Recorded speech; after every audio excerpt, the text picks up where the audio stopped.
stay on issues about Prasa, with the rail agency planning to spend over 7 billion rand repairing its rail network, rehabilitating 400 trains and addressing theft and vandalism.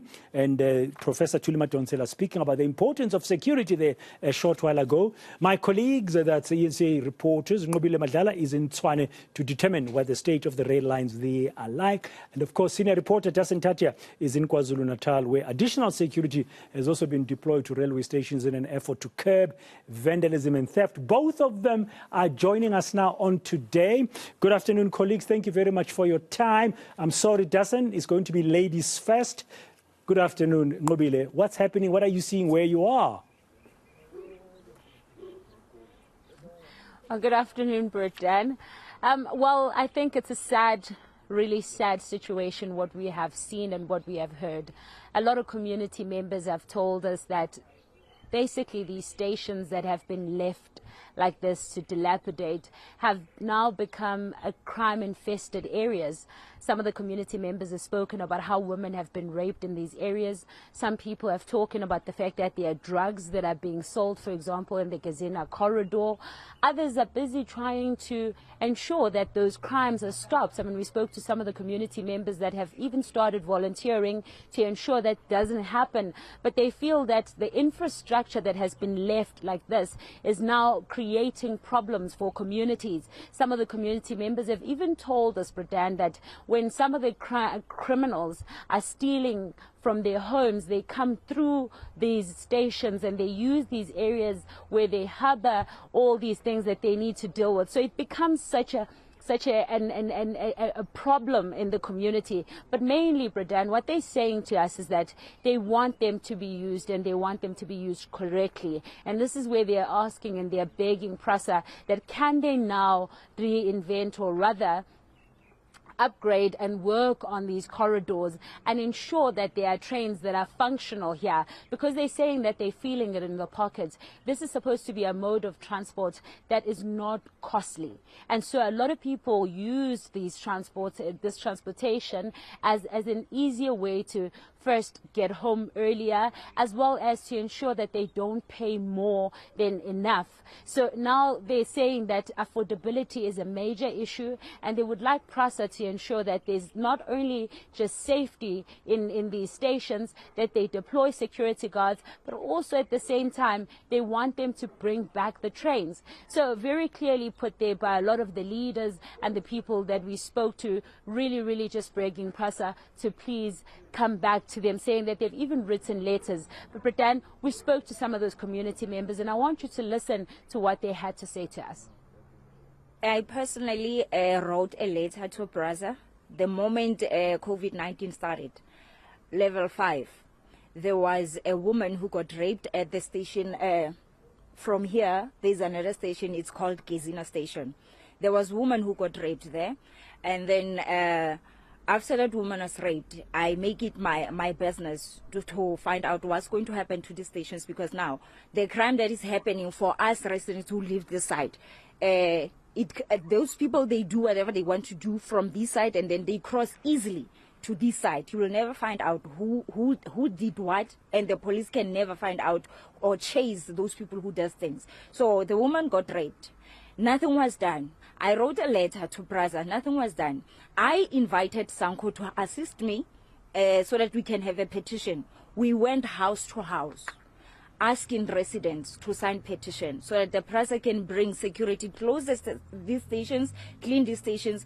There can be patrols, because there are schools after the station. The children walks, their safety, they are not safe. If a grown-up can be mugged, what about a child? A child can be kidnapped, a child can be sexually harassed or anything. So my plea, Prasa, take responsibility. Now, Dasen, your side, vandalism and theft as well seems to be a problem where you are in that part of KwaZulu Natal. What can you tell us?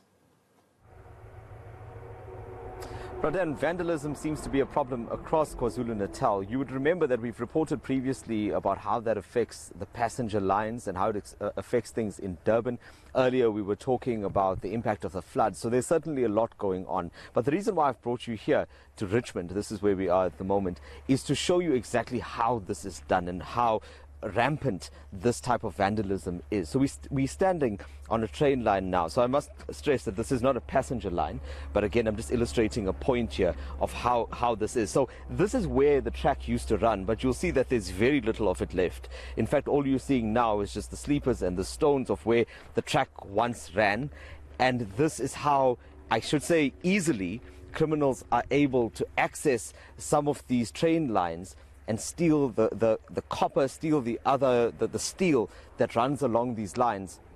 And they do that obviously for the benefit of selling it and making lots of money in the process. But there's another reason why this is particularly important, is because in this case, part of the syndicate that was responsible for vandalizing these lines, they were arrested, they were charged, and they were convicted. And I want to bring in now Shaheen Suleiman. He's with Magma Security and Investigations. He was leading the team that was involved in that. So, Shaheen, let's firstly talk about the case that we were discussing here. And one of the things I was just saying was, how exactly does one steal a railway line? Yep, that's what happens. We've been investigating a syndicate in the area here that was involved in copper theft, copper cable.